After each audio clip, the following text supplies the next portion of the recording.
When I read her message, my chest tightened, but I forced myself to breathe slowly. She wrote, "Going on a sudden trip with my ex, hope you're okay." My fingers hovered over the screen, and instead of anger, I typed back calmly, "No problem." She had no idea what those 2 words really meant. We had been together for 3 years, and I had given her my loyalty, my trust, and my future plans.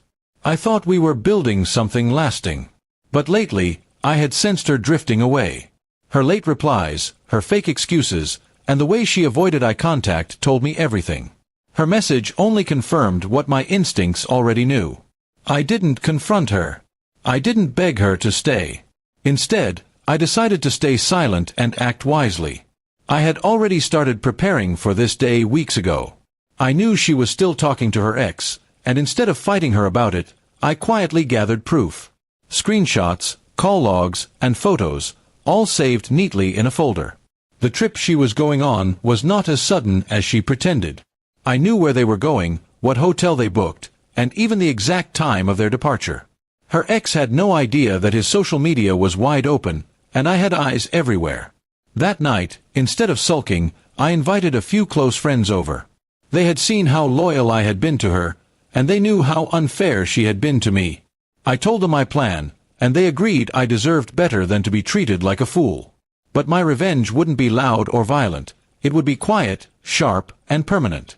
The next morning, while she was busy packing for her sudden trip, I transferred my things out of the apartment.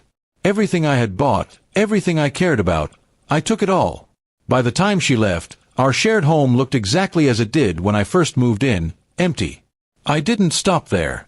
She had always relied on me for bills, rent, and expenses.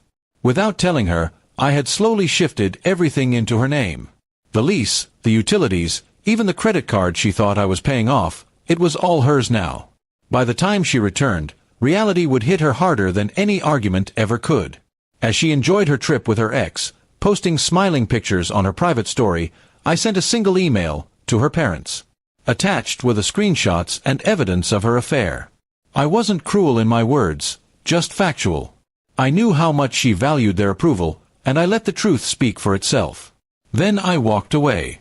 I blocked her on every platform, changed my number, and left no trace. To her, it would look like I vanished overnight, leaving only the silence she thought I would never give her. When she returned from her trip, I heard through mutual friends that she was shocked. The apartment was bare, the bills were waiting, and her parents were furious. Her ex, realizing the chaos she brought into his life, distanced himself within days. Suddenly, she had no one to lean on. She tried reaching me through mutual friends, begging for an explanation, but I stayed silent. My "no problem" reply was the last thing she ever received from me. It was my way of saying, I won't fight for someone who already chose to betray me. Over the next few weeks, I focused on myself. I poured my energy into work, picked up old hobbies, and surrounded myself with people who valued me. The freedom I felt was heavier than the love I had once given her, and it felt good to finally breathe without suspicion. She, on the other hand, sank deeper. Without her ex's support, without my help, and without her family's trust, she had nothing left but regret. People told me she cried, saying she wished she had never sent that message. But life doesn't rewind. Choices come with consequences. Months later, I saw her once by chance. She looked older, tired, and broken. She tried to smile at me, but I simply nodded and walked past. The chapter was closed, and I had no interest in reopening it. In the end, her trip with her ex cost her everything. And all it took from me was 2 words, "No problem."